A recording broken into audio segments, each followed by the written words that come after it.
Right now, liberal arts, and particularly the classics, are getting killed across American universities. You're at Penn.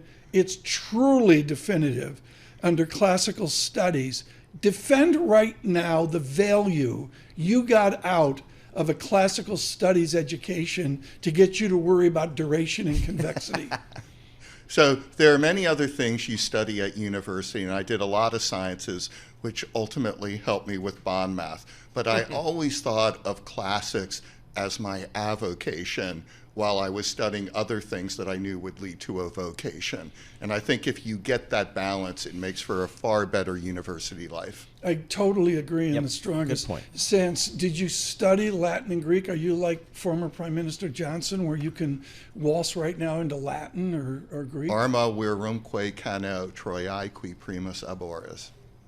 Can we get that tape? Bob, Robert Brockton, can you be sure that we get that tape here? Do you want it in group? Few ti pate gegene. There again, you go. Please? Few ti pate gegene. Thrasymachus. There you go. You learn it, you never forget it.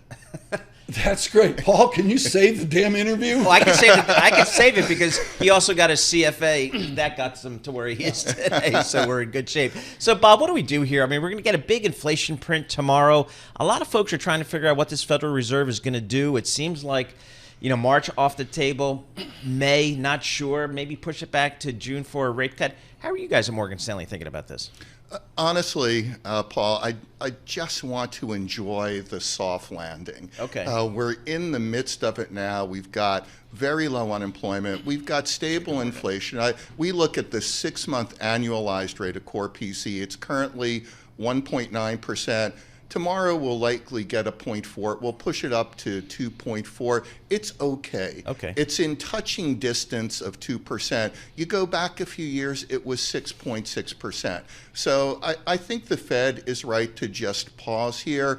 I think if they look at inflation on a shorter term basis, they have to be real happy with it.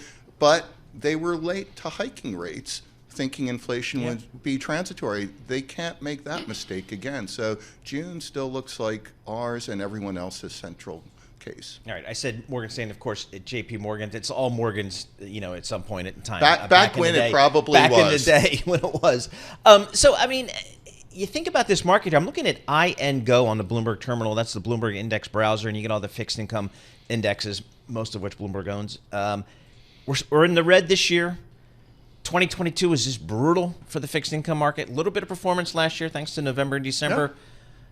Yep. Now where do I go in the fixed income space? What are you walking around the trading floor? What are your traders doing? So there are a couple things. And I was out at a dinner last night with about 50 financial advisors, and we were talking about this.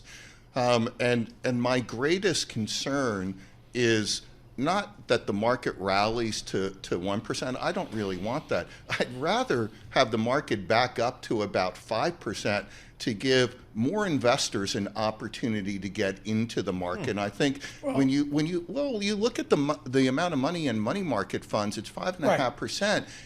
People want to get in. They want a slightly higher yield. You look at pension funds, they want a slightly higher yield. I look at the aggregate bond index. At the end of December 31, 2022, it was 4.67% yield, 4.7%.